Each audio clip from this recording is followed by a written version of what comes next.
Okay.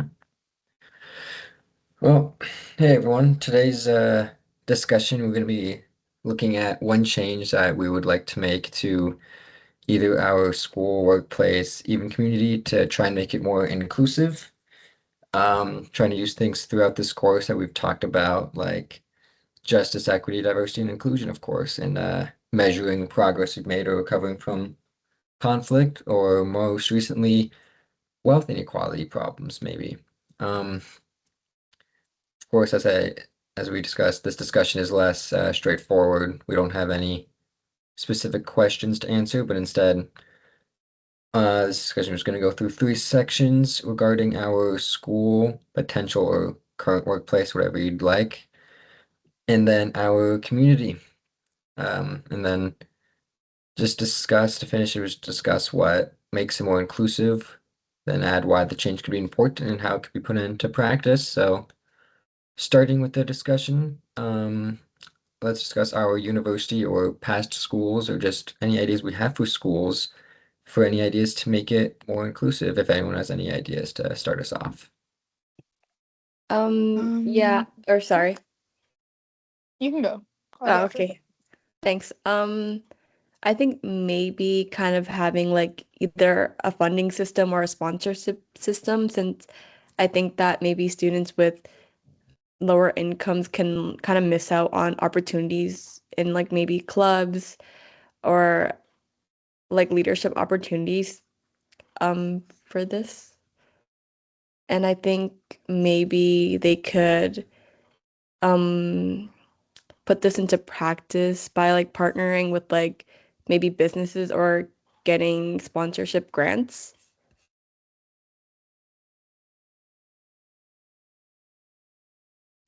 For me, I was thinking maybe like creating like a mental health or like a wellness space like throughout campus. So like if you need a break from like studying, in between exams, stuff like that, in between classes, just like you can go somewhere you literally have to do nothing. You can just relax, stuff like that. I feel like this is important because it supports students experiencing stress, anxiety, or like sensory overload. And I feel like it could be implemented by like repurposing an unused like space on campus, and it could be like promoted during like orientation or throughout campus, like in the UC or something like that. So yeah. Am I able to add one more to the school one? Yeah. Okay. I was thinking something about like accessibility and stuff. I know a lot of places on campus are inaccessible. Like for example, like McDonald Institute, the third floor. First week of school, I had a surgery and I couldn't walk up. So if someone who is like not able-bodied or able-bodied, they would not be able to get like let's say they're in a wheelchair, you can't get up to the third floor at McDonald Institute. It's not an accessible classroom whatsoever. There's just the wood stairs. So implementing something where like students can see on their end what is accessible and not. Because when I went in, my prof was like, oh yeah, this isn't marked as an inaccessible classroom, but the student has no way of noticing that. So like a transparency, like a plan to input some more transparency or something like walking down like the snow, like if it wasn't plowed, because it very often wasn't plowed by the time we had to be on campus. That wasn't like a good path for me to be walking on or safe, and for other people who experience it like daily and forever, it's just not a safe thing. So like implementing something where you can report where needs to be plowed or like manage the critical paths, like they need to implement a stricter system that they follow. Yeah, that's a really good idea. Usually, you don't usually think of things like that unless you're being affected by it. So it'd be really smart to have like a place to like report. I really like that idea. Um, I have an idea with like kind of helping the student out as well in a separate kind of sense. Because I feel like there should be a maybe like either a student, probably a student-led mentorship program or school-led, either way. Could for like first-year students, especially like international students, when they're first coming into the university, it's stressful. It's university and it's different. And so I know for me, um, first year's probably still been my hardest year, just learning how to live by myself for the first year. Um, and so many students, including me, struggle when they first arrive. Um, like if you're an international student, you don't really have any friend support, family support. You're just kind of on your own and going as you go on. And so I feel like having a, I don't know if mentorship program would be the right word, but like recruiting either upper year student volunteers or getting hiring outside of the university or anything like that, just to kind of help these new students or international students get used to campus or get used to classes and all that, and have like campus events supported by like student affairs could for sure help. And I just feel like that's a would be a good step forward as well. Yeah, I can actually add on to that, Reed, because that's a really good point. And I know for student athletes, they actually have something in place that is very similar to that already. And I think that's a good opportunity to kind of expand to the rest of the students and internationals, as you said, because I know when I got here, right away I got a message from an upper year student athlete. They kind of welcome you, and they call it the SAM program for first year athletes, where they check in. You have like mandatory library hours every week that you have to check in for, and as much as it sucks, it gets you networking, and it's a good opportunity to meet fellow students and to really kind of make the transition as easy as possible. So I think you make a really good point that those are systems that could easily be expanded to everyone, whether it's by department, school, obviously, or social groups, whatever clubs you want to join. I always think it's a good thing to have. Yeah, those are some great points. I think this kind of ties back to our last seminar that we did, talking about like wealth inequality. Um, I know as a commuting student, it's kind of tough. So, um, for all commuting students, um, kind of like include them more into clubs and stuff would be a great thing. Um, Another thing would be like creating lounges and um, comfortable places to spend long breaks between classes. Kind of goes back to almost like the mental health kind of thing, where it's like they need having open spaces where, you can sit down, be comfortable, have some couches would be nice. Um, and that would make campus feel like home rather than commuters feeling that they need to leave pretty much right away. And yeah, that kind of extends to other like um, workshops and clubs because a lot of commuters can't make it. So then it kind of ruins some of the experience, the university experience for people.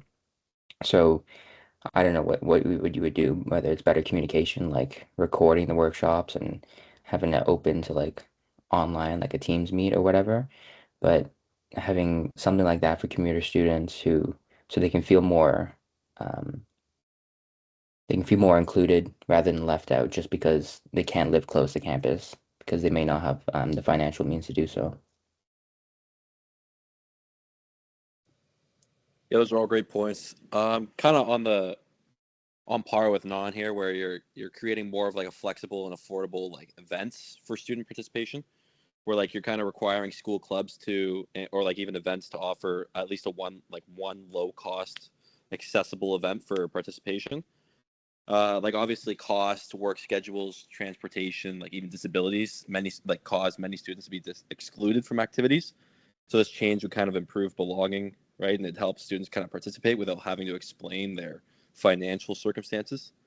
And then how it can kind of be put into practice is maybe creating an inclusive event checklist for student clubs and even asking organizers of these events to really prioritize the cost, location, even accessibility and transportation for the event.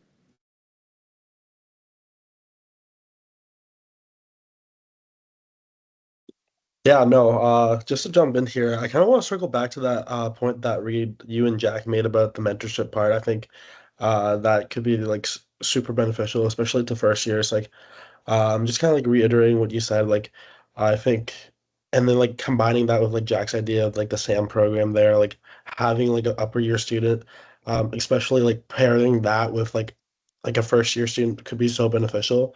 And then like just like in like my program here, like we're like I know a couple of us are in sport management, like even if like I know one of the biggest problems that the faculty is trying to solve is like trying to get more access towards like women in sports. So like having like a upper year like female students be paired with like a first year, just being able to like help them network and like have that resource out there, I think could be super beneficial for their growth and like just so they know like there are other people like them in the program and like they've been so successful on their own too, and like they've been able to really like support each other that way. So I think something like that could be also kind of cool. Yeah, I just wanted to jump into off what you were saying too, Kovar, and similar to Reed and Jack too, I guess. But I know, for example, like in lots of classes in business that have tons of students, for group works, some of the profs like don't assign groups, and that can make students kind of feel excluded. Especially first year students and international students, like you were saying, like a lot of the times people just rely on people they know in the class, and they'll kind of just conform back to like their social friend groups. And obviously, in this class, that wasn't the case, but in lots of other business classes, that still happens.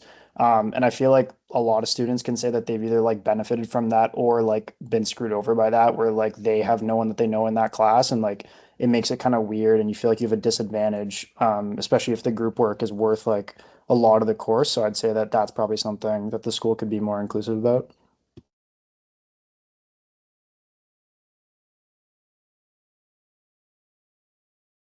For sure. Yeah, I really like those last few ideas.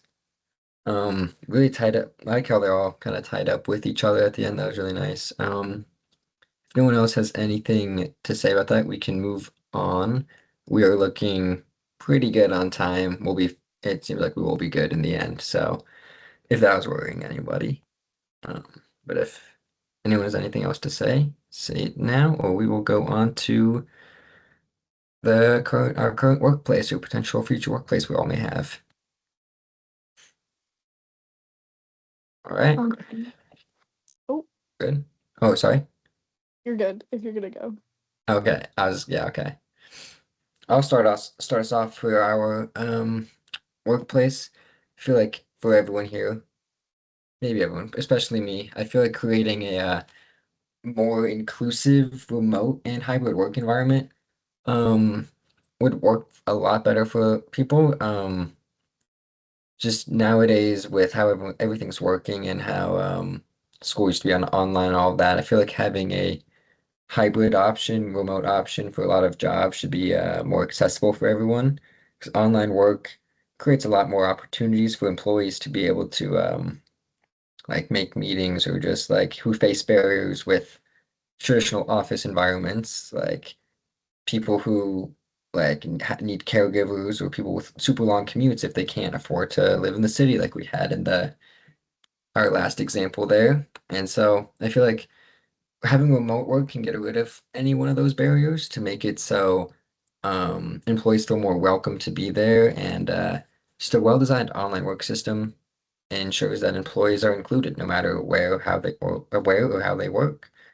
And to put this into practice, I feel like it's mostly straightforward using like just using Teams like we're doing, having like frequent, maybe not frequent, like daily meetings, I'd say, providing employees with equal access to technology, like whether that be providing a laptop or providing training online, and just regularly collecting employee feedback from everyone, making sure everyone's feeling represented and included within the workplace. Yeah, that's a great point, Reed. Um, You can go. okay, thank you. I would say for a workplace, like making it like events more accessible, so like events outside of work. Because I know for my accounting firm, like sometimes we do trips to like Jays games and stuff like that. But let's say a worker in a wheelchair couldn't necessarily like get on a coach bus to go there, stuff like that. Or like maybe it's too expensive for some people if they're sitting in like the 100s. Like you don't want to exclude them by like, yeah, you have to sit up in the 500s, something like that. So I would say like making sure that everyone is included and everyone has the opportunity to participate. So I would say by choosing an accessible venue or an accessible transportation option and even keeping event costs like low or free.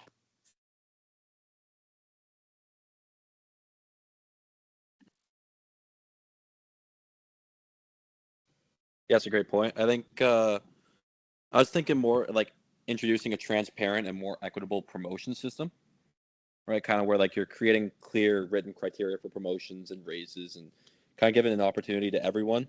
I think it's important just because workplace opportunities are like often they can be distributed through like relationships and personal connections or even preferences, which can kind of disadvantage certain employees that are excluded from like social networks or who are less kind of comfortable advocating for themselves. Like I've seen it at a previous job where a manager's son was promoted, where there were others that were kind of better fit for the promotion, better fit for the role. Um, so kind of just removing that bias, and then how to kind of put it in practice is just advertising leadership opportunities, right, to all eligible employees, and kind of just using a consistent evaluation form for every candidate. Yeah, it's a Uh, great idea. Um, I think similar to what we kind of talked about on the last question, I think also kind of having a mentorship kind of program at work could also be very beneficial. I think, well, since I was also a part of the SAM mentorship program, and then I also did the Lang mentorship program, which was very beneficial for me since I had someone who was also in my program, and I was able to ask a lot of questions about co-op and just like how to be more involved within the Lang community. So I think having somebody um or like kind of having a mentor in your like same department who was kind of in your shoes before could be very helpful. yeah, I just kind of wanted to add on to that. That was kind of what I was thinking as well too. Really just like, especially at our age, like mentorship is everything. And I think the culture about, getting into the 9 to 5 and just grinding it out is a little overrated. Like, I totally get it. You gotta know, you need to know what it takes and everything like that. But I know from my own experience, like I'm sitting here, it's not even August yet, and I'm just hating every bit about my job currently because they have all this big talk about coffee chats and all this mentorship you're going to get. And then at the end of the day, it's, they're giving you 9 hours of work for an 8 hour day and they're on you when you're not finishing it, right? So I get it. There's tough love as well. But I also think that really like they should be focused on developing the next generation and not just kind of getting us to meet their standards or help them do their work and do their grunt work. So yeah, I just think like we all kind of said, just the mentorship aspect is very important.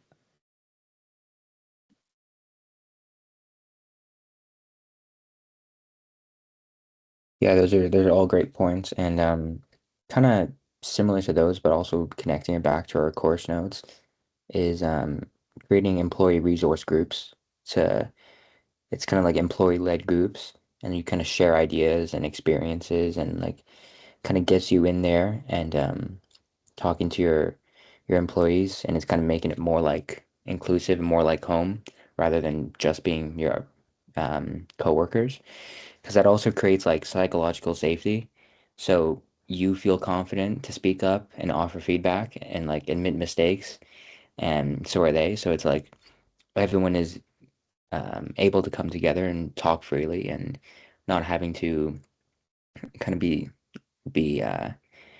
neck high and work all the time. It's kind of being nice to be having open conversation and have groups within the organization that you know that you can trust and talk to.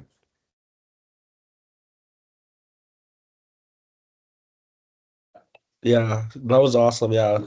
Um, to talk about my workplace a little bit, like it's a pretty like social and like pretty inclusive workplace, which is really awesome. But a thing about it is it has a very like heavy drinking culture. Like every other day, like the team will just like go up to our loft and just like have a drink. So something about that, like if one of our like we used to have a like coworker who didn't drink at all, so like trying to like find ways to like have those socials and have those like interactive experiences like for everyone, regardless of like their culture or anything like that. Like, it doesn't always have to be drinking every single time. So trying to be like mindful of that, I think could be really important for like a workplace to really like just think about for the future. Yeah, I just wanted to jump into with some of my experiences. I know for a fact that like in the co-op experiences that I've had, especially the 4 month ones, employers can often feel like they're treating like their co-op students like with a lot of like apathy and just not really caring about getting to know the student as much or caring about how much the student is feeling, included and like a valuable part of the team. Especially because if employers at these companies, like if they have co-op programs and they're so used to having new students like cycling in every 4 months or whatever it is, oftentimes like the employers after a couple of years will just kind of get used to like going through the rhythm of like, okay, just get the student in, get them trained. They'll be here for a short amount of time and then they're gone. And there can be like a really like uninclusive feeling between the more senior employers not really ever wanting to like get to know and make the students feel included.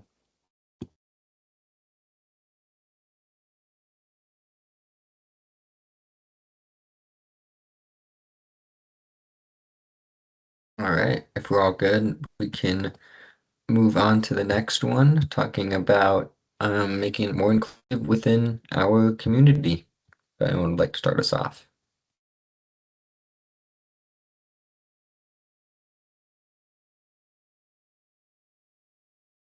Um, I kind of had an idea of kind of doing or like organizing more free community events that kind of celebrate like different cultures. Like I know that Guelph does a really big one every year. It's called a multicultural festival. And I think it's a great way for people to express their cultures um and it's sorry, it's great. I go to it every year and I think how they could implement this is also like doing partnerships with like kind of local and small businesses and food fairs as well.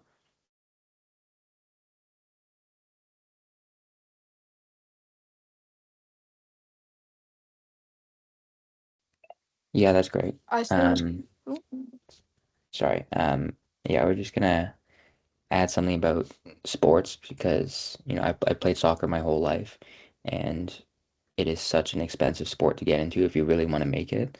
So having like affordable community recreational sports is really big. I feel like that is one of the biggest barriers to entry for soccer. Even if it's like it's such a simple sport, all you need is a ball and some nets. But um, house league, it costs a lot of money, and if you want to play rep soccer or OPDL soccer, it's thousands and thousands of dollars every single year, and most people don't have that. So a lot of talent kind of goes to waste in Canada here, especially in Ontario. So um, having like really low registration fees or just free would be really great. Whether that's just having like free recreational days or um, community sponsorship days where kids can just come show their talent and play the sport they love. I think it's really good to create strong communities and like that creates inclusion and it's obviously good physical, mental health for all the kids that want to play as well. I was thinking like so during the summer, like obviously kids aren't in school, but not all parents have the ability to stay home with their kids all day. And like if they're not old enough to be able to stay home alone, like usually they go to summer camp, stuff like that. But summer camps can be very, very expensive. And like even like with like a lower income family or like a single parent, stuff like that. And or even if you have multiple kids, like I mean our economy is like so crap sometimes. So it's like parents can't always afford to send kids to camp, but like sometimes they need that. So like maybe even making like a free camp or like an affordable camp and like even the counselors could get like their volunteer hours out of it, like you for like high school students, stuff like that. I think that would be a good community one just because not everyone has access to that.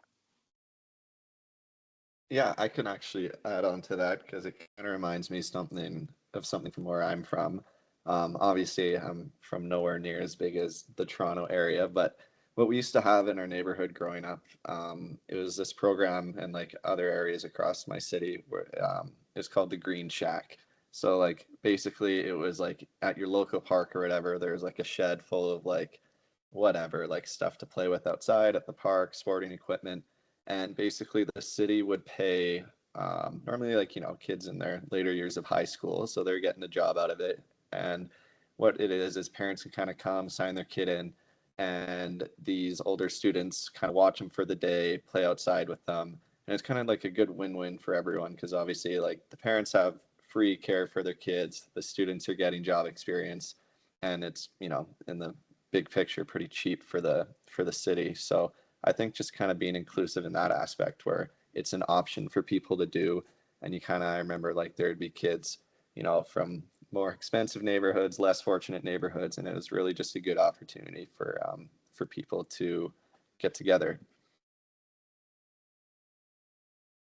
I'm kind of tying mine back to Kalen's a bit, where he said like obviously sports can be very expensive, and I was thinking maybe like creating like a community participation fund, where it's basically like a community funded program that helps residents with like limited income that pay for recreation programs and sports equipment, transportation, all that kind of stuff. I think it's important just because, like, obviously, many many of these programs are obviously available to everyone, but registration costs and expenses and transportation can kind of prevent them from participating. So it obviously affects low income families and the youth that come with those families. So I think just implementing that kind of fund could be great, and how you can kind of put into practice is just identifying the main barriers, right, and creating a confidential application process, and can even partner with local organizations that want to help out. So Yeah, I just wanted to add on, like, in my hometown, like I'm from Oakville, which is like kind of close to Guelph, but like the town of Oakville hosts a lot of events, especially during the summer, in their downtown, doing lots of like outdoor concerts and things like that, and then just other sort of like town run events. And there's not much like inclusion, for like I guess like different language, like for people who maybe don't speak English. Oakville's like a very fast growing community. There's lots of like new immigrants coming into Oakville, and many of them like don't speak English that well, and there's no like access to information for them that isn't in English. And also, for example, like a lot of the events that happen at the beginning of summer, I think happen kind of near when like religious events and holidays might be happening, like near Ramadan and things like that. And there's not really much like thought for accessibility and inclusion for those kinds of people who are like a big part of the demographic now. So yeah, maybe just seeing more inclusion, for example, and things like that.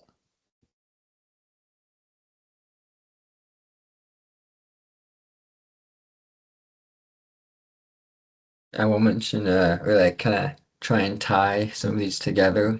Um, I know we were talking about affordability and then like sporting events and kind of like concerts. Um, I think a big thing for a our community is to like increase accessibility to these events, and then definitely increase affordability for some of these community events because going to either a sporting event or a concert or like anything kind of like that is just we've like younger people have definitely been outpriced.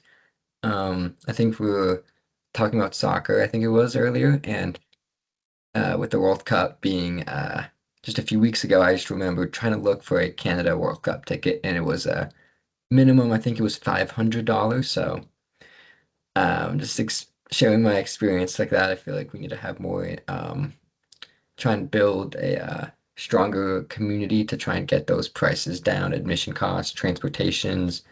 Um, I know some venues in Canada are definitely inaccessible, and have to be like you have to walk there really, and just putting it into practice really is kind of hard to pinpoint it because it hasn't happened, but offering low cost admission is a great start, and using accessible venues with ramps, washrooms is a big thing for concerts for sure, and public transit for sure is important. Yeah, I know it's usually good around Toronto, but anywhere other than Toronto, it's a little shaky. But I feel like working with local organizations and volunteers, hopefully to help fund and get these prices down, would definitely help the community because those kind of places are great to make connections and just have a fun time.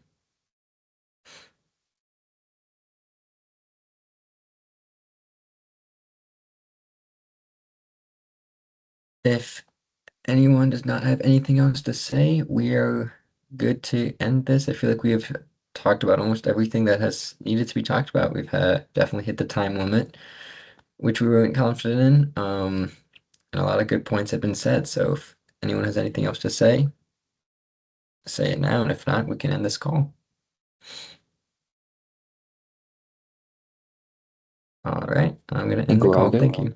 Yeah, all right. Thank you guys. Perfect. Thank you.